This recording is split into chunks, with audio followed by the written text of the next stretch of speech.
Isaac Newton 1542-1727 គឺជាអ្នកវិទ្យាសាស្ត្រអង់គ្លេសដ៏ល្បីល្បាញដែលត្រូវបានចាត់ទុកថាជាអ្នកវិទ្យាសាស្ត្រដ៏អស្ចារ្យបំផុតមួយក្នុងប្រវត្តិសាស្ត្រមនុស្សជាតិខាងក្រោមនេះជាសង្ខេបប្រវត្តិរបស់គាត់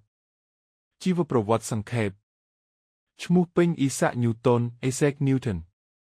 កើត4 មករា 1543 តាមប្រតិទិនក្រេហ្គូរៀន ឬ 25 ធ្នូ 1542 តាមប្រតិទិនជូលាយុស នៅ Woolsthorpe by Coasters Woolsthorpe by Costersworth អង់គ្លេសមរណភាព 31 មីនា 1727 អាយុ 84 ឆ្នាំ នៅ Kensington អង់គ្លេសជីវិតកុមារភាពនិងការអប់រំ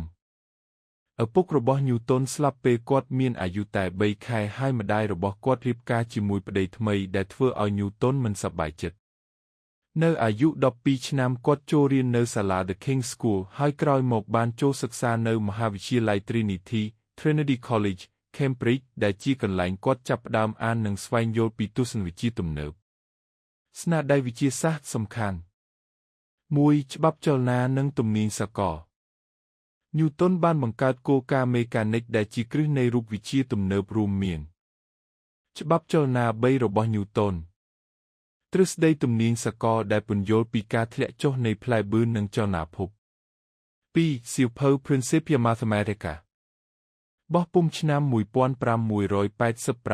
ដែលចាត់ទុកជាសៀវភៅវិទ្យាសាស្ត្រសំខាន់បំផុតក្នុងប្រវត្តិសាស្ត្រ 3. ការរកឃើញអំពីពន្លឺ Newton បានសិក្សាពីការបែងចែកពន្លឺដោយព្រិះនិងបង្កើតទ្រឹស្ដីអំពីពណ៌សម្រង់សម្ដីដ៏ល្បីប្រសិនបើខ្ញុំអាចមើលឃើញកាន់តែឆ្ងាយមានន័យថាខ្ញុំកំពុងឈរលើស្មាយ័តអ្វីដែលអ្នកដឹងគ្រាន់តែទឹកមួយដំណក់ប៉ុន្តែអ្វីដែលអ្នកមិនដឹងប្រៀបដូចជាមហាសមុទ្រស្នាដៃផ្សេងទៀតការអភិវឌ្ឍការគណនេឌី Differential Calculus ការសិក្សាអាល់គីមីនិងទស្សនវិទ្យាធម្មជាតិ